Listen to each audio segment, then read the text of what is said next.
China's submersible is carrying out its latest mission at the Mariana Trench in the Pacific Ocean. This is the fourth time the watercraft known as Striver has successfully dived more than 10 kilometers. Isipin mo ito, may isang bahagi ng mundo na halos 11,000 metro ang lalim. Walang sikat ng araw, walang hangin, at ang pressure sobrang tindi para kang pinipiga sa loob ng isang higanting kamay, mula ulo hanggang talampakan. Pero habang abala ang iba sa pagtingala sa langit, may isang bansa na abalang-abala sa pagsisid pababa, at ito ang China. Tahimik pero agresibo. Pinapadala ang mga submarino, deep sea robot at mga bus na kayang manatili sa ilalim ng tubig, hindi para mamasyal kundi para may angkinin bago pa makuha ng iba. At habang tinatapyasan ng Amerika ang pondo sa ocean research, ang China naman todo-todo ang pagsisid. Mas mabilis, mas malalim, mas seryoso. Tanong ngayon, ano ba talaga ang meron sa kailaliman? At bakit parang may labanang nangyayari sa ilalim ng dagat? Malapit lang ito sa Pilipinas, sa kanlurang bahagi ng Karagatang Pasipiko. Isa sa pinakailalim na lugar sa buong mundo, ang Mariana Trench. Isang napakalalim na bitak sa ilalim ng karagatan. Sobrang lalim, parang kaya nitong lamunin ng buong bundok ng Everest, at hindi pa rin aabot sa ibabaw. Pero para marating ang pinakailalim, kailangan mo munang dumaan sa iba't ibang antas ng dagat. Parang elevator, pababa sa isang hindi kilalang mundo. Unang antas, ang pinakaliwanag, pinakamainit at pinakabuhay na bahagi ng karagatan. Dito mo makikita ang coral reefs, mga isda na palipat-lipat ng grupo, mga paggong na lumalangoy sa iba't ibang direksyon. Ito rin ang parte ng dagat kung saan tayo nagsuswimming, nagsusurfing o nagkaka-beach trip. Pero ang ganda ng bahaging ito, hanggang 200 metro lang ang abot. Paglampas mo roon, ibang usapan na. Sa ilalim ng 200 metro, unti-unti nang nawawala ang liwanag. Palamlam ng palamlam hanggang halos wala ka nang makita. Ang presyon, 10 beses na ng normal. Kung isa kang ordinaryong nilalang mula sa ibabaw, hindi ka tatagal dito. Pero may mga hayop na dito talaga nakatira. Parang mga nilalang mula sa panaginip, may sea angel. Parang jellyfish na may malapakpak na galaw. May oarfish, isang pilak na halimaw na kayang humaba ng higit sa isang bus. Parang ahas na lumalangoy.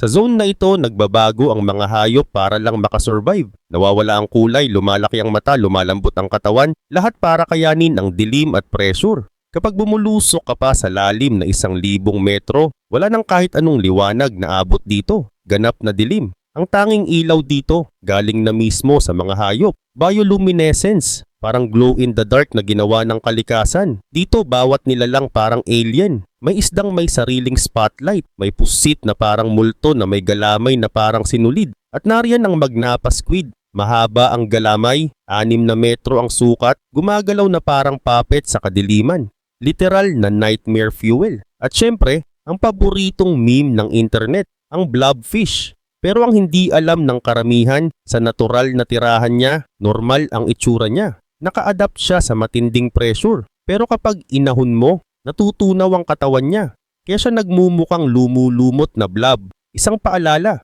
may mga bagay na nilikha para manatili sa kailaliman. At minsan, pag pinilit nating iahon, hindi sila nabubuhay. Habang patuloy kang lumulubog sa lalim na 4,000 metro, mararating mo ang bahagi ng karagatan na tinatawag nilang kailaliman. Malamig, tahimik at parang walang buhay. Pero huwag magpalinlang sa itsura ng putik sa ilalim. Akala mo'y simpleng lupa lang na wala namang saysay. Pero ang totoo, ito ang archive ng buong dagat. Naisip mo na ba kung saan napupunta ang lahat ng hayop sa dagat kapag namamatay? Mga isda, pating hanggang sa pinakamaliliit na plankton. Lahat sila sa huli bumabagsak pa ibaba. Iba't ibang hugis at anyo. May dumi, may kinain at nilabas ng ibang hayop. At may buo pa. Milyon-milyong taon na ang lumipas. Pero tuloy-tuloy ang paghulog ng mga labi nila sa ilalim ng dagat. At habang bumababa ito, dahan-dahang nababalot ang sahig ng karagatan ng putik. Pero hindi ordinaryong putik. Tinatawag itong marine snow. Parang malambot at mabagal na pag-ulan sa dilim. Pero hindi tubig, kundi mga labi ng dating nabuhay. Palapag ng palapag, layer by layer nabubuo ang makapal na carbon-rich na putik. Sa ibang bahagi ng seabed, umaabot pa ito ng higit 1 kilometro ang kapal. Isipin mo yan, isang blanket ng kasaysayan ng dagat. At habang natatabunan nito ang nakaraan, nakukulong din nito ang karbon. Kaya ang kilaliman isa sa mga pinakamalalakas na carbon sinks ng mundo. Pero kahit ganon karami ang marine snow, kakaunti pa rin ang buhay dito. Karamihan sa mga nilalang dito nabubuhay sa tira-tira, sa patak-patak na biyaya ng ibabaw. Pero may mga pagkakataon, may isang kakaibang pangyayari na biglang bumabago sa lahat. May bumabagsak na napakalaki, isang balyena. Tinatawag ito ng mga siyentipiko na whale fall. At kapag may patay na balyena na bumagsak sa seabed, para itong pista sa isang lugar na halos walang pagkain. Sa loob lang ng ilang oras, may mga kumikilos na. Mga pating, hagfish, mga uod, bakterya. Parang may alarm na nagsabi sa kanila, may pagkain dito. At sa paligid ng bangkay, nabubuo ang isang bagong ecosystem. Makikita mo yung maliliit na parang buhok na nakadikit sa buto. Mga uod yan, maliliit pero matiyaga. Isang bangkay lang ng balyena pwedeng bumuhay ng komunidad sa ilalim ng dagat ng ilang taon. Isang matinding energy boost sa mundong halos walang source ng buhay. Pero kahit may gantong oportunidad, hindi pa rin madali ang mabuhay dito. Ang lamig, halos nagyayelo. Ang pressure, halos 400 times kumpara sa ibabaw ng tubig.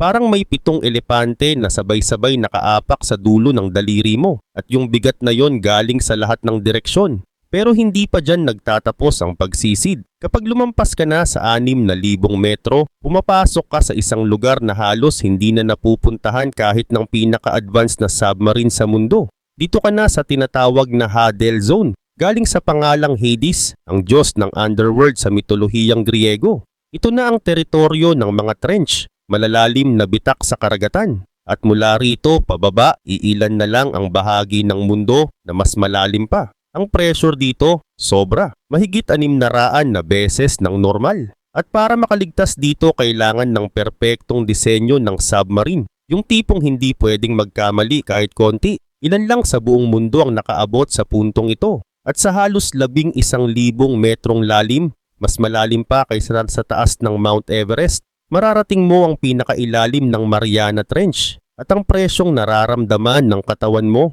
parang 70 elepante na sabay-sabay nakaapak sa bawat pulgada ng katawan mo. Walang ligtas na bahagi, lahat dinudurog.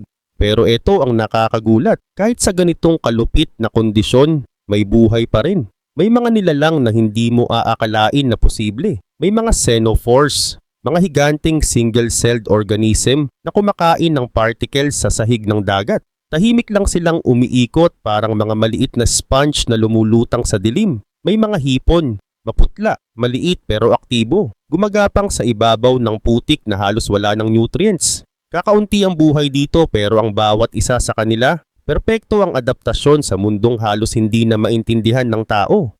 Pero teka, kung may buhay nga sa kailaliman, ano pa kaya ang ibang sikreto na nakatago sa mga trench na ito? Alam na nating may mga nilalang na kayang mabuhay kahit sa pinakamatinding pressure. Pero ang totoo, ang dami pa rin nating hindi nakikita, hindi naaabot at hindi nauunawaan. Kaya manatili muna tayo saglit sa pinakailalim ng Mariana Trench. Itong ilalim ng dagat na ito, umaabot ng mahigit 2,500 kilometro. Parang distansya mula New York hanggang Denver.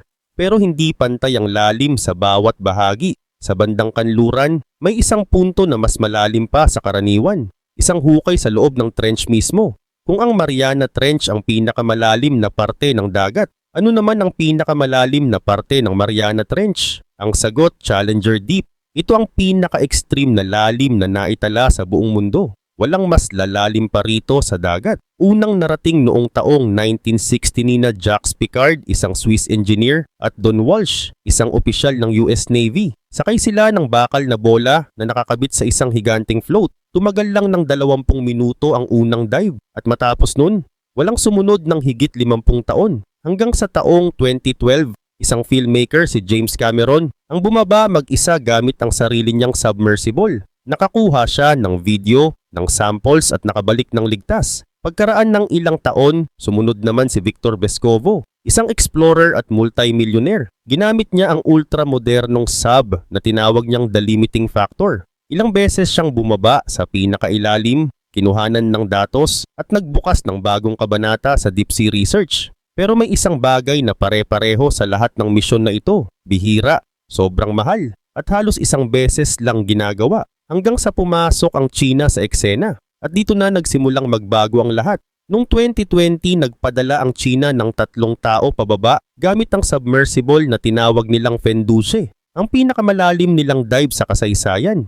Pero ang pinaka nakakagulat, hindi sila tumigil. Nagpatuloy sila. Ginawang mas maliit ang mga sub, mas matalino, mas matipid at mas madaling ulitin. Pagdating ng 2024, hindi na ito simpleng ekspedisyon. Isang maliit na robot kasinlaki lang halos ng kahon ng sapatos ang pinakawalan nila sa isa sa mga pinakadelikadong lugar sa buong mundo. Walang piloto, walang kable, sariling lakas lang. Gumapang ito sa seafloor at nakabalik ng buo. Isang robot lang yon, pero pinatunayan nitong posible na ang dati imposible. At kung kaya ng isa, paano pa kung fleet na ng maliliit na robot ang ibaba mo? Hindi na ito tungkol sa siyensya lang. Ito na ay tungkol sa access, dominance, at pag-angkin. Ang Fenduce ay simula lang. Ngayon gumagawa ang China ng isang bagong henerasyon ng mga robot para sa kailaliman. Maliliit, autonomous, at may kanya-kanyang layunin. May mga lumulutang, may gumagapang, may kumikilos na parang buhay. Pero ang tunay na lakas nila, nagtatrabaho sila bilang grupo. Mas mabilis, mas mura, mas malawak ang naaabot. Ang tanong ngayon, ano ba talaga ang hinahanap nila? Dahil sa ilalim ng dagat, hindi lang hayop o pressure ang meron. May mas nakatagong yaman pa. Ito ang tinatawag na cold seeps. Mga lugar kung saan lumalabas ang methane at hydrogen sulfide mula sa ilalim ng seabed. Hindi ito mukhang espesyal sa unang tingin. Pero yung gas na yan pinapakain ng buong komunidad ng mga nilalang. May mga tulya, mga uod at iba pang hayop na nabubuhay ng walang araw. Chemical energy lang ang gamit nila, hindi photosynthesis. Bakit ito mahalaga sa China? Kasi ang cold seeps parang natural laboratory. Isang test site para sa extreme survival. Nakikita rito kung paano nabubuhay ang mga organismong hindi umaasa sa araw. Isa pa, halos kapareho ng environment na pinaniniwala ang meron sa mga buwan ng Jupiter at Saturn.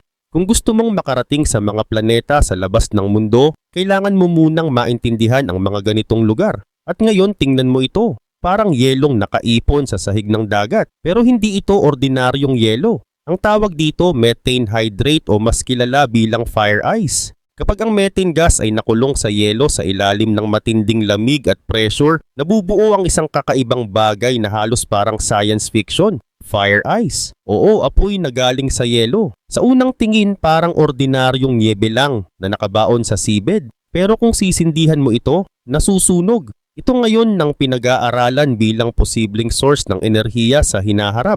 Pero may kapalit. Kapag nagkamali sa pag-alis ng fire ice, pwedeng maistorbo ang seabed, magdulot ng mga underwater landslide o mas malala, makalabas ang napakaraming methane sa karagatan at sa atmosfera. Isang greenhouse gas na mas makapangyarihan pa sa carbon dioxide. Ang katotohanang nakita natin ito sa ganitong lalim ay isang senyales kung gaano nakalayo ang narating ng deep sea exploration. Pero kasabay nito, may bagong tanong. Ano pa kaya ang nakabaon sa ilalim? Tingnan mo tong mga parang patatas na bato na kalat sa sahig ng dagat. Yan ang tinatawag na polymetallic nodules. Mga mukhang simpleng bato, pero sa loob, may kayamanang literal na hinahanap ngayon ng buong mundo. Cobalt, nickel, copper at manganese. Mahahalagang sangkap ito sa paggawa ng baterya, electric vehicles at renewable energy systems. Ganito sila kinukuha, may barko sa ibabaw, ibinababa ang robotic mining machine na gumagapang sa sahig ng dagat. Habang kinokolekta nito ang mga nodule, kasama na ring sinasagasa ang sediment. Pag-akyat, lahat ng nakuha, bato at putik, tinataas pabalik sa barko sa pamamagitan ng isang mahabang tubo. Pero habang ginagawa ito, napapansin mo ang problema. Sediment plumes, parang makakapal na alikabok sa ilalim ng dagat na kumakalat at nilalamon ang mga marurupok na habitat. At pag natapos na ang pagproseso, may ikalawang bugso ng dumi na binabalik ulit sa karagatan. Mas dagdag na gulo. Kung hindi pa natin naiintindihan ang long-term na epekto ng ganitong pagmimina, baka ang pinsala nito hindi na maibalik kailanman. May babala ang mga marine biologist, ang mga ecosystem sa kailaliman ay napakabagal mag-recover. Maaring daan-daang taon bago ito makabawi. Kung makakabawi pa nga, at ang masaklap, posible pa nitong mapuksa ang mga species na hindi pa natin natutuklasan. Isa lang ang malinaw, ang kailaliman ay hindi na lang misteryo. Ito na ang susunod na frontier, puno ng yaman, pero kulang sa regulasyon. Habang ang iba nag-aalangan pa, ang China tuloy-tuloy ang galaw. Hindi lang sila nag-oobserba, naghahanda na silang magmina, manggamit, magsarili ng kontrol. At para magawa ito, kailangan mo ng base. Sa taong ito, inihayag ng Tsina ang plano. Isang permanenteng base na itatayo sa lalim na 2,000 metro. Kayang tumagal ng 30 araw ang 6 na siyentipiko sa ilalim ng dagat. Parang International Space Station, pero nasa ilalim ng dagat. At ang tunay na yaman na dala nito, oras. Oras para mag-eksperimento, para mag-monitor, para mag-test ng mga bagong tool. Habang ang iba pa lang nag-iisip kung paano simulan, ang Tsina tuloy-tuloy sa pagbuo ng kaalaman at kasanayan para gumalaw sa kailaliman. Hindi lang minsanan, paulit-ulit, pangkalahatan, tuloy-tuloy. Habang lumalalim, paliit ng paliit ang espasyo para sa pagdududa. At kung sino ang may kagamitan, siyensya at tao ngayon, sila ang magiging may kontrol bukas. Pero may isa pang mahalagang bagay na nakatago sa ilalim at halos walang napapansin. Hindi ito mineral, hindi ito hayop, hindi rin ito yaman. Ito ang internet. Sa ilalim ng dagat, libu-libong kilometro ng cable ang nakaunat sa sahig ng karagatan. Maninipis na hibla ng salamin na siyang nagdadala ng halos lahat ng komunikasyon sa buong mundo. Email, chat, video, pati itong video na pinapanood mo ngayon. At oo, matibay ang mga cable na yan, pero madali pa rin silang sirain. Isang barkong may anchor lang, pwedeng makatama at maputol ito. Sa North Sea, ilang barko ng Russia ang namataang gumagala sa paligid ng mga critical cable routes. Kaya isipin mo, paano kung may bansang gustong putulin ang mga ito? Noong early 2025, ipinakilala ng Tsina ang bagong deep sea robot, isang literal na cable cutter. Opisyal, para raw ayusin ng sirang linya. Pero alam nating lahat, ang parehong teknolohiya pwedeng gamitin para sirain din. Wala pang ebidensya na ginamit na ito sa paninira. Pero ang posibilidad lang, sapat na para kabahan ang buong mundo. Kasi sa ilalim ng dagat, naroon ang nervous system ng modernong lipunan. Internet, kalakalan, military comms, lahat nakaasa sa mga kabling ito. Hindi na ito science fiction. Ito na ang tunay na laban. Tahimik, malalim, at totoo. At habang ang iba ay tulala, ang Tsina, hindi lang sila umaasa sa teknolohiya. Nagluluwal na rin sila ng talento, malalaking budget, buong mga research lab, mga bagong programa sa universidad, mga siyentistang hinuhubog para sa trabaho sa ilalim ng dagat. Hindi lang sariling talento ang nililinang nila, pati mga eksperto sa ibang bansa, inaanyayahan at sinusuportahan.